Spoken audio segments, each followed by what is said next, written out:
Okay, तो Jersey आज 9th class आपके लिए फिर से एक नया और बिल्कुल यूनिक टाइप का टॉपिक लेके आए हैं, मोशन। देखा जाए तो आपका जो साइंस सब्जेक्ट है जो 3 पार्ट में डिवाइडेड है, science, physics, chemistry and math, उसमें से फिजिक्स का ये फर्स्ट चैप्टर है। तो पहले तो मैं आपको ये बताऊं कि फिजिक्स क्या है। Physics is a study of natural phenomena. जो भी कुछ हमारे नेचर में हो रहा है, बिजली का कड़कड़ाना, बारिश का गिर जाना, फूलों का खिल जाना, रेनबो का निकल जाना, ये सब क्या है? Physics. Different different colour, different different variety, इतनी जितनी भी खूबसूरती है, सब फिजिक्स। कहते कि आप मुझे जो देख पा रहे हैं इसके पीछे भी बहुत फिजिक्स का हाथ है।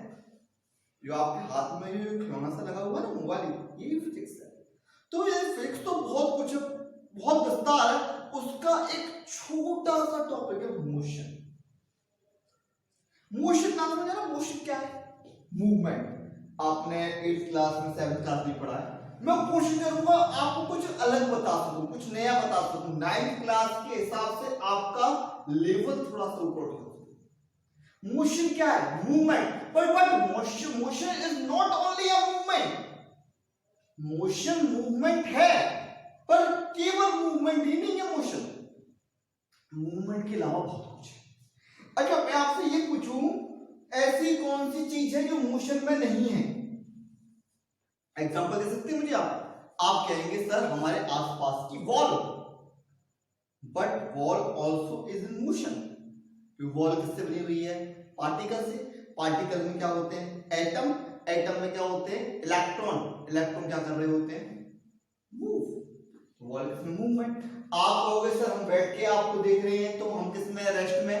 नहीं भाई, आप भी मोशन में हो। आपके अंदर ब्लड सर्कुलेशन हो रहा है, सेल डिवाइड हो रही हैं, सेल रिकवर हो रही हैं, मोशन चल रहा है। और देखा जाए तो हम सब कहां पर हैं? अर्थ पर। तो अर्थ पर भी क्या हो रहा है? मोशन हो रहा है। मतलब दुनिया में ऐसी कोई चीज नहीं है जो मोशन में नहीं है। बहुत ध्यान देना मेरे पॉइंट पर, हर चीज मोशन में। तो मैं आपसे पूछूं रेस्ट में क्या है? रेस्ट में क्या है? रेस्ट में ऐसे कुछ भी नहीं है, बट हम रेस्ट में मान लेते हैं। रेस्ट में अगर लेते हैं, मान लेते हैं। कैसे? With respect to surrounding and with respect to time. When an object not change a position one place to another place with respect to surrounding, then we can say that this object is in rest. Clear? कोई ये object है, surrounding के according यदि इसकी position change नहीं होती है तो ये किसमें है? रेस्ट में। यदि चेंज हो जाती है तो किसमें है? मोशन में। तो मैं आपसे पूछूं मोशन में क्या? When a object is moved with respect to surrounding, तो वो किस में आ गया? मोशन में। यही से मोशन की छोटी सी डेफिनेशन निकल के आई। Motion is a movement of our body with respect to time और सराउंडिंग। सराउंडिंग तो बस समझ में आती है, टाइम। टाइम से कैसे मोशन में? अच्छा, मैं आपसे सोच के देखो, अभी जो आप मेरी वीडियो देख रहे हो, मुझे देख रहे हो, इससे 10 मिनट पहले आप कहां थे? किसी और प्लेस पर। तो आपका क्या हुआ? मूवमेंट हुआ।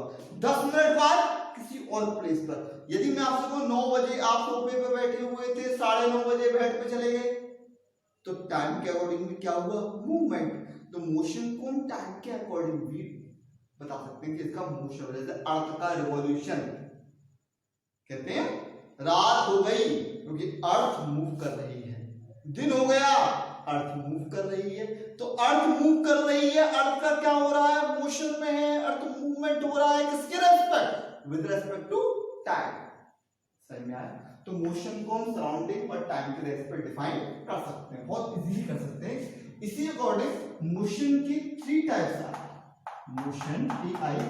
मोशन के 3 पार्ट में मैंने मोशन को डिवाइड किया। कौन कौन से? हमने इसे डिवाइड कर दिया, लीनियर मोशन, सर्कुलर मोशन और vibrating motion. Linear motion, when a object move in straight path is known as linear motion. Circular motion, when an object moves in circular path circular motion, vibratory motion when an object moving to and fro is known as vibratory motion. Clear है? Linear motion किसे कहेंगे, circular motion किसे कहेंगे, vibratory motion किसे कहेंगे, तीनों के आप एग्जांपल दे सकते हैं। तो ये तो गए हमारे मोशन। यदि आपसे कहा जाए कि आप इसको रेस्ट को डिफाइन कर दीजिए, तो रेस्ट को डिफाइन कर सकते हैं when a object is not change a position one place to another place with respect to surrounding, clear, और with respect to time। तो हमने रेस्ट को डिफाइन कर दिया। इसका छोटी चीज और आती है रिलेटिव मोशन। क्या आता है? Relative motion. रिलेटिव मोशन क्या है? रिलेटिव मोशन कह सकते हैं on same time a same object are in motion as well as in rest। Same time पर सेम ऑब्जेक्ट मोशन में भी है और रेस्ट पे भी है। किसके respect? With respect to surrounding, और we can see the word we with respect to reference point. ये रेफरेंस पॉइंट क्या क्या है मैं आपको बताऊं। किसी भी एक पॉइंट के रेस्पेक्ट जब हम मेजरमेंट करते हैं या नापते हैं या हम डिफाइन करते हैं किसी चीज को ये मोशन में है या नहीं, उसको बोलते हैं रेफरेंस पॉइंट। और सिंपल सरल भाषा में आपको बताऊं, रेफरेंस पॉइंट मतलब ओरिजिन। ठीक है? सपोज कीजिए ये एक सब्सटेंस है कोई, ठीक है, ये मूव कर रहा है और मैं मूव कर रहा हूं, हम दोनों ऐसे मूव कर रहे हैं, तो क्या मेरे रेस्पेक्ट किसी के रेस्पेक्ट इसकी पोजीशन चेंज हो रही है? नहीं ना। जहां मैं हूं वहां ये है। अब इसके साथ मैं यहां मूव कर गया, जहां मैं हूं वहां ये है, तो हम दोनों किस में हैं? रेस्ट में, एक दूसरे के रेस्पेक्ट। बट ये यहीं रहे, मैं मूव कर जाऊं तो अब इस ऑब्जेक्ट के रेस्पेक्ट में किस में आ गया? मोशन में। जैसे और छोटा सा एग्जांपल लेते हैं, आप और आपके फ्रेंड ट्रेन में बैठे हुए हैं, ट्रेन की खिड़कियां लगी हुई हैं, तो आप क्या कह पाएंगे ट्रेन चल रही है? क्योंकि जो चीज आपकी सराउंडिंग में वो चेंज ही नहीं हो रही। वही एट ऑन द स्पॉट आपने ट्रेन की खिड़की ओपन करी, आपने देखा हाँ ट्रेन पे निकल गया, घर निकल गया, ये निकल गया, वो निकल गया, आपका फ्रेंड आपके पास ही बैठा है, तो उसी केस में आप किसमें आ गए? मोशन में। मतलब सेम टाइम पर आप रेस्ट में भी हो, मोशन में। फ्रेंड के रेस्पेक्ट रेस्ट में, सराउंडिंग बाहर के रेस्पेक्ट मोशन में। इस टाइप की को क्या बोलते हैं? Relative motion. बात समझ में आती है? एक छोटा सा टॉपिक लेते हैं, ये इसको आगे क्या बोले। एक तो हो गया हमारा रिलेटिव मोशन, यहाँ पर रेस्ट को, और हमने क्या डिफाइन कर दिया? मोशन को। इसके साथ डिस्टेंस, आपका ये नेक्स्ट आ रहा है डिस्टेंस। डिस्टेंस क्या है? Path covered by the object is not distance. मैंने यहां से लेके जितना पाथ कवर किया यहां तक, तो ये यहां से लेके यहां तक क्या हुआ? डिस्टेंस। बट लेकिन डिस्टेंस को मेजरमेंट करने के लिए क्या चाहिए? सपोज कीजिए यहां से लेके यहां तक आया, मैं कह रहा हूं यहां तक मैंने कितनी डिस्टेंस कवर करी। सबसे पहले आप क्या बोलेंगे? कहां से? मैं कहूंगा ना यहां तक कितनी डिस्टेंस कवर करी, आप कहेंगे कहां से, आप कहेंगे यहां से। तो ये क्या हो गया? Reference point. किसी भी डिस्टेंस को मेजरमेंट करने के लिए क्या किसकी नीड है? एक रेफरेंस पॉइंट की। क्लियर है इतनी बात? ओरिजिन की क्लियर है इतनी बात? बात समझ में आती है? ओहो बहुत बढ़िया, अच्छा लग रहा है। तो इसके अकॉर्डिंग डिस्टेंस की डेफिनेशन क्या हुई? डिस्टेंस की डेफिनेशन हो गई a total path covered by the object. Total path covered by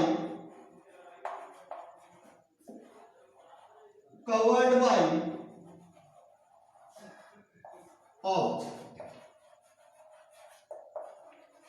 किसी भी एक ऑब्जेक्ट के द्वारा टोटल पाथ जो कवर किया जा रहा है वो क्या हुआ? डिस्टेंस। यहीं पर छोटी सी क्वांटिटी और आती है, डिस्प्लेसमेंट। ये क्या हुआ है? Displacement is also a distance. Displacement हमारा डिस्टेंस ही है, तो लेकिन है क्या है? ये है distance plus direction. Distance plus direction, इसके पास क्या आ जाती है? डायरेक्शन और आ जाती है। सेम चीज दोनों, ये विदाउट डायरेक्शन और ये विद डायरेक्शन। बहुत ध्यान से समझना, 9th क्लास में की पढ़ाई बना रहा हूं, थोड़ा सा ऊपर उठा के, ये ओनली डिस्टेंस, ये डिस्टेंस के साथ क्या आ गया, डायरेक्शन। क्लियर है? जब केवल डिस्टेंस होती है तब उसको हम एक नाम और देते हैं मैग्नीट्यूड। विदाउट डायरेक्शन जो क्वांटिटी है that is known as magnitude. नया वर्ड आया आपके लिए, मैग्नीट्यूड। तो मैग्नीट्यूड क्या है? Magnitude is a quantity without direction. तो हम क्या कह सकते हैं, मैग्नीट्यूड है क्या? It is a physical quantity. ये क्या है? फिजिकल क्वांटिटी, एक न्यूमेरिकल वैल्यू। जैसे कि मैं आपसे कहूं कि आपका वजन कितना है, आप कहेंगे 10 किलो, आप कह रहे हैं 10 किलो 10 kg, तो 10 में numerical value that is the magnitude. या तो दूसरे शब्दों में ये कह सकते हैं, यदि किसी भी चीज में से डायरेक्शन हटा दी जाए, जो बचता है डायरेक्शन हटाने के बाद वो मैग्नीट्यूड। तो डिस्टेंस क्या हुआ? मैग्नीट्यूड। डायरेक्शन, तो डिस्प्लेसमेंट क्या है? Displacement is have a magnitude as well as direction, but distance is only have a magnitude। समझ में आया? मैग्नीट्यूड कोई ज्यादा सोचने वाली बात नहीं है, मैग्नीट्यूड केवल एक फिजिकल क्वांटिटी है, न्यूमेरिकल वैल्यू, जहां डायरेक्शन नहीं होती। क्लियर है इतनी बात? तो इसी के साथ हमने एक छोटी सी डेफिनेशन बनाई किसकी?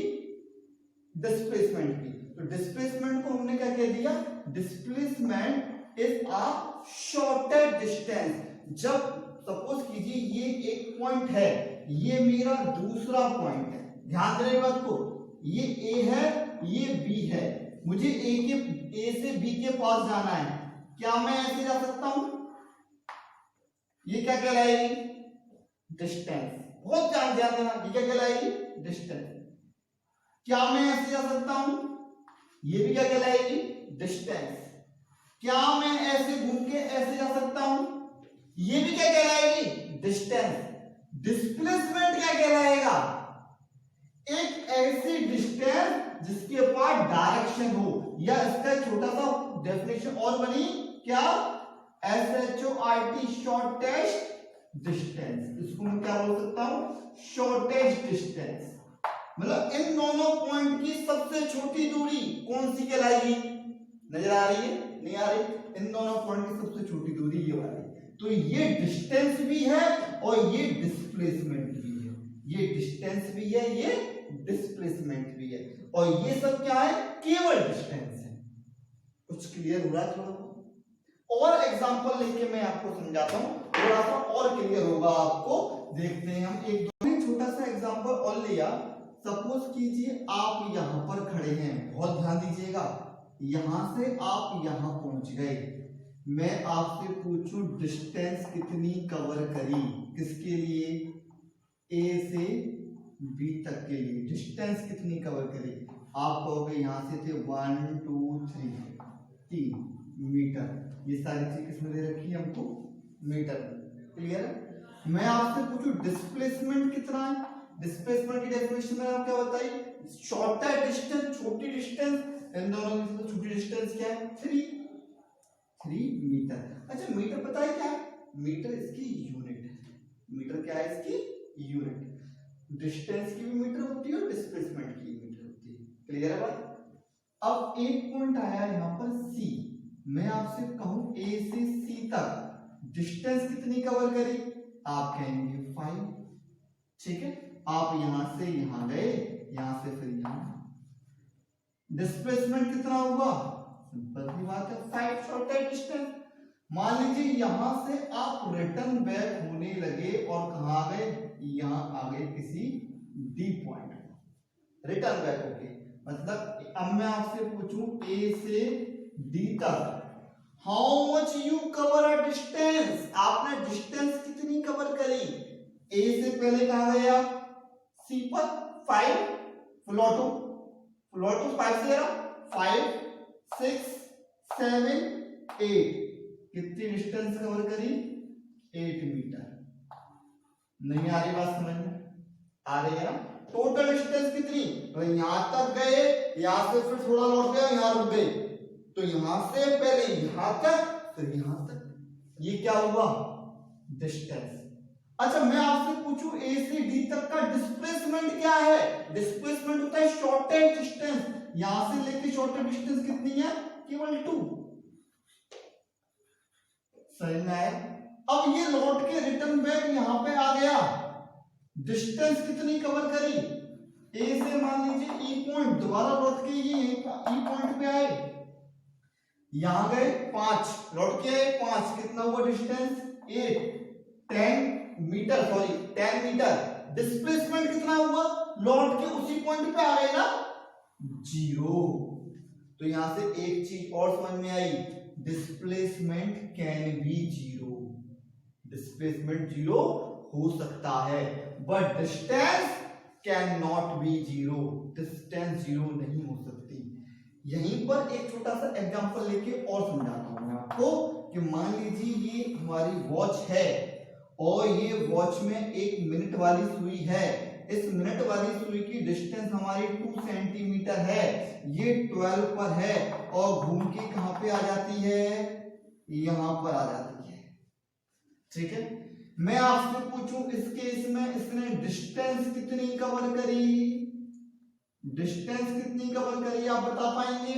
देखो यदि ये पूरा घूम के आती यहां से लेके यहां तक, तो एक सर्किल की डिस्टेंस कितनी होती है? आपने पढ़ा हुआ है मैथ में, 2 पाई आर होती है। यहां हाफ कवर किया है तो क्या हो जाएगा? 2 पाई आर अपॉन 2 से 2 कट गया, पाई इंटू आर, आर इसकी सुई की रेडियस होगी, into 2 is equal to 2 pi. Answer कितना आ गया? 2 पाई।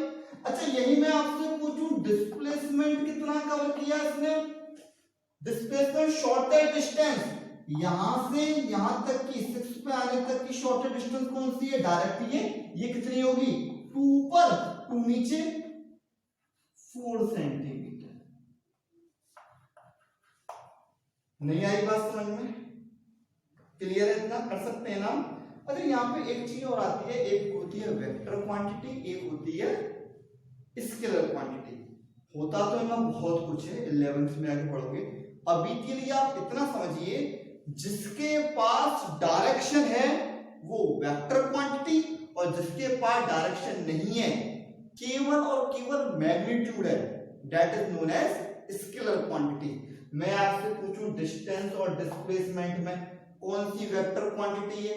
आप कहोगे इसके पास डायरेक्शन भी, डिस्प्लेसमेंट के पास डायरेक्शन भी और मैग्नीट्यूड भी, तो displacement is a vector quantity और distance is a scalar quantity. तो यहीं पर एक छोटा सा क्वेश्चन बनता है। क्वेश्चन क्या बनता है? Right, WRIT, right the difference, right the difference between distance and displacement. Distance और डिस्प्लेसमेंट में आप क्या लिखिए? डिफरेंस क्रिएट कीजिए। कर सकते हैं? कर सकते हैं ना? जैसे distance is only have magnitude, displacement is have magnitude as well as direction. Distance is a total covered path by the object, displacement is the shortest distance between the 2 points. Distance is a scalar quantity, displacement is a vector quantity. Distance never be 0, displacement can be 0 और also in negative, negative में भी हो सकता है displacement। ठीक है, इस तरह से हम क्या लिख सकते हैं? इसमें डिफरेंस लिख सकते हैं। ये हुआ हमारा डिस्टेंस और डिस्प्लेसमेंट। एक छोटा सा टॉपिक और लेते हैं, जो हमारा एक मोशन है, मोशन को हम 2 टाइप में डिवाइड कर सकते हैं, यूनिफॉर्म एंड नॉन यूनिफॉर्म। क्या होते हैं यूनिफॉर्म, नॉन यूनिफॉर्म? आगे लेते हैं टाइप्स ऑफ मोशन। मोशन के जो हमने टाइप पढ़े थे ना, वो तो क्या मोशन के आधार पे थे। अब मोशन में हम क्या करते हैं? फ्लक्चुएशन करते हैं। जैसे ये देखो, बहुत गौर से देखना, क्लियर? दोबारा देखना, क्या हुआ? पहले मैंने इक्वल डिस्टेंस कवर करी with respect to equal interval of time. दोबारा मैंने क्या करी? बहुत स्लो, फिर जल्दी, मतलब equal distance cover in equal interval of time, uniform motion. बहुत ध्यान देना, equal distance cover in equal interval of time, uniform motion. Unequal distance cover in equal interval of time, non-uniform motion. Equal distance cover in unequal interval of time, non-uniform motion. मतलब एक भी चीज unequal हो गई time और distance में से तो नॉन यूनिफॉर्म। कोई भी चीज क्या हुई अनइक्वल, दोनों चीज इक्वल है टाइम और डिस्टेंस तो यूनिफॉर्म। थोड़ा सा और समझाता हूं, मैंने एक ग्राफ बनाया यूनिफॉर्म का। ये क्या कह रहा है कि एक सेकंड में, टाइम क्या है सेकंड में, एक सेकंड में कितना कवर करता है 2 मीटर। अगले एक सेकंड में कितना कवर किया 2 से 4 हुआ, मतलब फिर से 2 मीटर। अगले एक सेकंड में कितना किया 4 से 6 हो गया, फिर से 2 मीटर। अगले एक सेकंड में कितना किया 6 से 8 हो गया, फिर से 2 मीटर। मतलब हर एक सेकंड में कितनी डिस्टेंस कवर हो रही है 2 मीटर। ऑब्जेक्ट कवर है equal distance in equal interval of time. यहां पे क्या कर रहा है ऑब्जेक्ट इक्वल डिस्टेंस कवर कर रहा है, किसमें इक्वल इंटरवल ऑफ टाइम में। क्या कहलाएगा यूनिफॉर्म। क्या कहलाएगा यूनिफॉर्म। समझ में आया।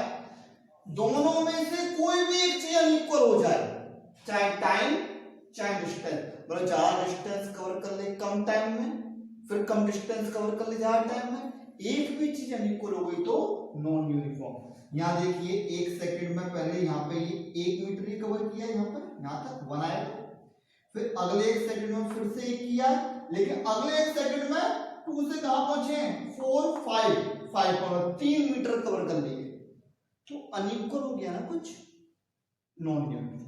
तो डेफिनेशन क्या बनी, object cover equal distance in equal interval of time, uniform straight line graph बनता है। Object cover unequal distance in equal interval of time और वाइस वर्सा, तो ग्राफ कैसा बनता है जिगजैग मोशन। तो ये रहा हमारा uniform and non uniform motion. इसी के साथ हम इसमें डिफरेंस भी क्रिएट कर सकते हैं, यूनिफॉर्म और नॉन यूनिफॉर्म में डिफरेंशिएट कर सकते हैं। इसके बाद हम पढ़ेंगे स्पीड, वेलोसिटी, एक्सेलरेशन, बहुत कुछ आने वाला है नेक्स्ट वीडियो में।